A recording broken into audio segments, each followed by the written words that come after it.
नमस्कार मित्रों, 10 स्वदेश में आपका स्वागत है।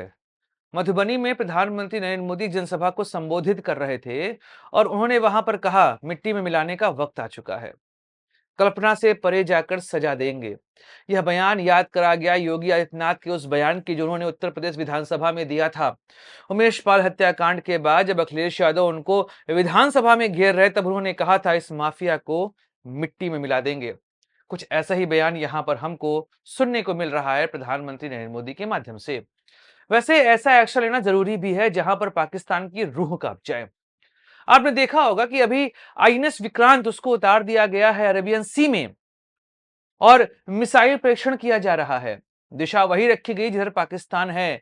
पाकिस्तान का भी प्रयास था कि अरेबियन सी में नवल प्रैक्टिस कर सके, पर भारत के आगे उसकी कुछ चलने वाली है नहीं।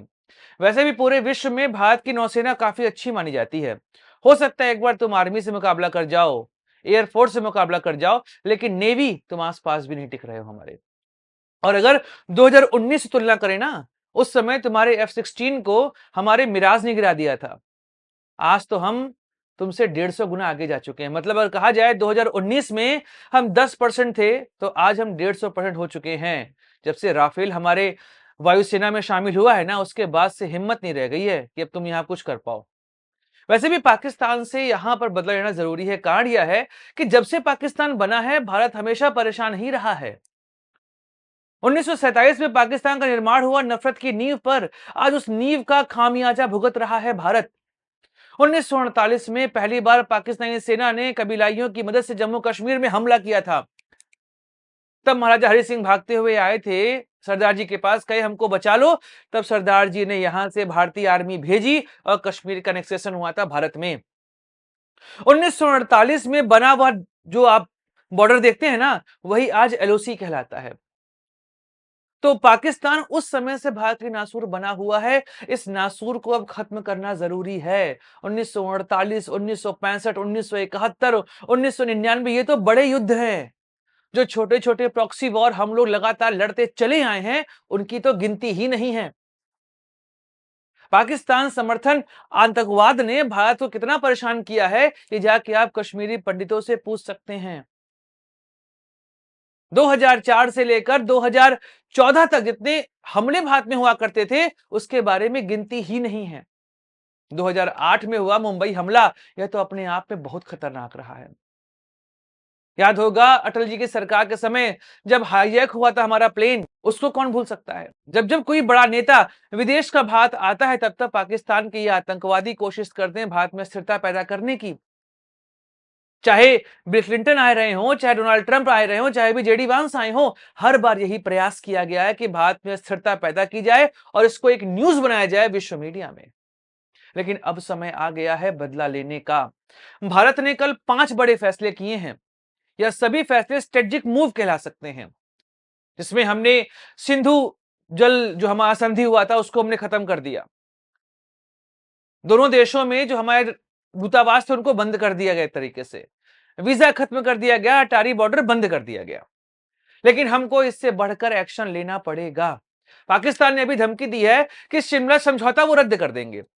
एक्चुअली जब बांग्लादेश का निर्माण हुआ, उसके बाद 1972 में भारतीय प्रधानमंत्री इंदिरा गांधी और उस समय के पाकिस्तानी राष्ट्रपति जुल्फिकार अली भुट्टो, इनके बीच में समझौता हुआ था। इस समझौते में कहा गया कि भारत और पाकिस्तान अपने विवाद को शांति सुलझाएंगे और किसी तीसरे देश की मध्यस्थता यहां पर नहीं होगी। उसके अलावा जो कैदी पकड़े गए हैं, उनको छोड़ दिया जाएगा। 1972 में हुआ यह समझौता क्या आज भी लागू हुआ है? कब शांति की बात हुई है? हर बार तो हमें धोखे ही मिलते आए हैं। हम समझौता एक्सप्रेस चलाते हैं, हम बस चलाते हैं, हम तुम्हारे यहां अपने लोगों को भेजते हैं, तुम्हारे यहां के लोगों को अपने यहां काम देते हैं, तुम्हारे प्रधानमंत्री को अपने शपथ ग्रहण समारोह में बुलाते हैं। उसके बाद भी होता वही है कि हमको एक नया हमला देखने को मिलता है। मुशर्रफ ने केवल अपने आप को पाकिस्तान का सर्वे सर्वा मनवाने के लिए कारगिल में युद्ध छेड़ दिया था। पाकिस्तानी आर्मी, आतंकवादी एक साथ मिलकर पहुंचे थे कारगिल। एक तरीके से एक अघोषित ट्रीटी थी कि ठंड के समय यहां पर रहना आसान नहीं है, इस वजह से हम लोग नीचे आ जाया करेंगे। उस समय तुमने धोखे से उस जगह को कैप्चर किया। पूरी दुनिया जान रही थी कि भारत इस युद्ध को जीत नहीं सकता, लेकिन भारतीय सेना के जवानों ने ऐसा शौर्य का परिचय दिया, मात्र 3 महीने में पाकिस्तान भाग खड़े हुए और यहां तक कि तुमने अपने सैनिकों को क्लेम तक नहीं किया था। 2008 में तुमने फिर हमला किया हमारे नागरिकों पे और 2025 में फिर से हमला किया है। लेकिन अब फुल एंड फाइनल वक्त आ चुका है। पहली बात तो यह है कि पाकिस्तान की आर्थिक कमर तोड़ी जाए। अभी हमने सिंधु वाटर ट्रीटी जो है उसको खत्म कर दिया है, लेकिन इससे पाकिस्तान को डेंट तो पड़ेगा, लगभग 20% उनकी जीडीपी गिरेगी। आपने देखा भी होगा कि आज कराची का जो उनका स्टॉक एक्सचेंज है वो क्रैश कर चुका है। लेकिन इसके अलावा भी हमें मेजर्स लेने पड़ेंगे। 2022 में पाकिस्तान एफएटीएफ से बाहर हुआ था, ग्रे लिस्ट से बाहर हुआ था ना, उसको फिर से ग्रे लिस्ट क्या ब्लैक लिस्ट बनाने की कोशिश करनी पड़ेगी। पूरे विश्व में पाकिस्तान को अलग थलग करना पड़ेगा। खैबर पख्तूनख्वा का एरिया जहां पर उनका तालिबान के साथ क्लैश चल रहा है, वहां पर भी हमें कुछ ऐसे काम करने पड़ेंगे जिससे कि खैबर पख्तून इनसे अलग हो जाए। बलूचिस्तान में बलूच आर्मी की मदद से हमें बलूचिस्तान को अलग करना पड़ेगा। सिंध और पंजाब को अलग करना पड़ेगा। जब तक पाकिस्तानी आर्मी के लोगों की लाशें उनके घर तक नहीं पहुंचेंगी, तब तक यह मुद्दा शांत नहीं होगा। आतंकवादियों के पास एसेट है क्या? क्या है उनके पास? कुछ भी नहीं। उनको जो भी बैकिंग मिलती है वो पाकिस्तानी सेना आईएसआई से मिलती है। ऐसे में जब तक नींव को नहीं खत्म किया जाएगा ना, मैं हमेशा एक बात कहता हूं कि पेड़ में अगर घुन लगा है ना, तो पत्ती काटने से कोई काम नहीं होगा, आपको जड़ ठीक करनी पड़ेगी। और ये जड़ है पाकिस्तानी आर्मी। पाकिस्तानी आर्मी को निपटाया जाए तो जाए कुछ यहां पर बात बनेगी। हर 10 दिन में जब 20 लाख से घर पहुंचेंगे ना पाकिस्तानी आर्मी की, तब जाके ये ठीक होंगे, तब ये आतंकवादी चीजें बंद होंगी। और पीओके को इंडिया में लाने की भी स्ट्रेटेजिक प्लानिंग यहां पर होनी चाहिए। सिर्फ बातों से नहीं कुछ होगा, यहां पर एक्शन करना पड़ेगा।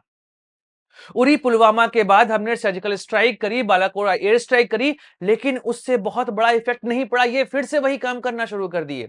और आप नोटिस करेंगे 2008 उरी पुलवामा, इसके बाद सबसे बड़ा हमला यही है। 2019 में जब पुलवामा हुआ था, उसके बाद एयर स्ट्राइक के बाद यह शांत हुए। लेकिन आप नोटिस करिए एक बात को कि यह बड़ा हमला नहीं कर रहे थे, लेकिन हमारे एक दो जवान हर रोज शहीद होते थे।